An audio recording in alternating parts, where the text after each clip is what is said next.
ठाण्यातील प्रादेशिक मनोरुग्णालय परिसरातील 424 जणांची कत्तल करण्यास सुरुवात करण्यात आलेली आहे। त्याविरोधात राष्ट्रवादी काँग्रेस, शरदचंद्र पवार पक्षाने आंदोलनही केलं होतं।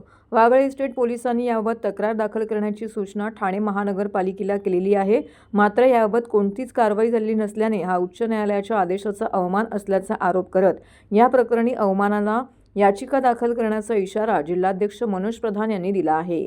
प्रादेशिक मनोरुग्णालय परिसरातील सुमारे 424 झाडं तोडण्यात येणार असून ही वृक्षतोड रोखण्याची विनंती 8 डिसेंबर 2025 रोजी मनोज प्रधान यांनी केली होती। मात्र अद्यापही कारवाई न करण्यात आल्याने मनोज प्रधान यांच्या नेतृत्वाखाली राष्ट्रवादी काँग्रेस, शरदचंद्र पवार पक्षाच्या शिष्टमंडळाने उपायुक्त बोडके यांची भेट घेऊन ठाणे महानगरपालिकेविरोधात अवमान याचिका दाखल करण्याचा इशारा दिला आहे।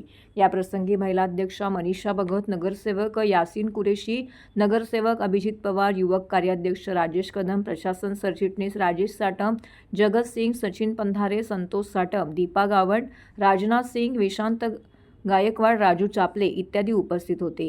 याबाबत मनोज प्रधान यांनी घेतलेल्या पत्रकार परिषदेमध्ये महाराष्ट्र झाडांचे संरक्षण व जतन अधिनियम 1975 या कायद्यानुसार महापालिका आणि शहरी भागातील झाडांचे संरक्षण करणे क्रमप्राप्त आहे।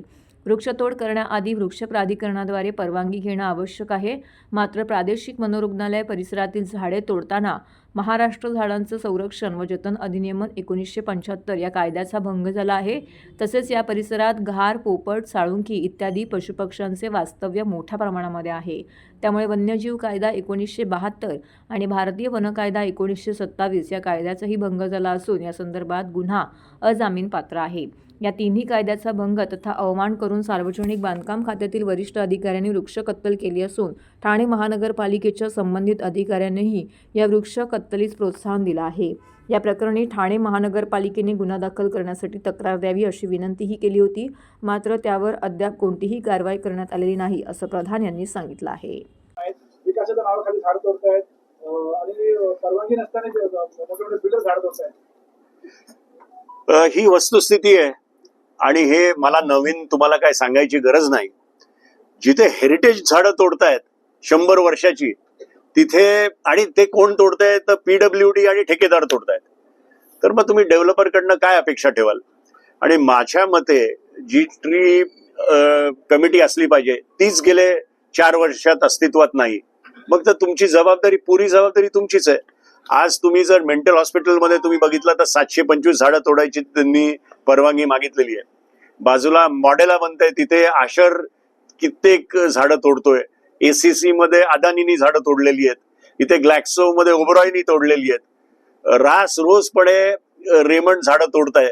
सर्व्हिस रोडवर साकेत ते आनंदनगर जो रस्ता आहे 1700 झाडं तोडायची हे, आणि ही सगळी झाडं 30-30 वर्ष जुनी झाडं आहेत। आणि तुम्ही काय सांगता तर कोलशेत मध्ये आम्ही आम्हाला एक जागा डिफेन्सने दिली आहे।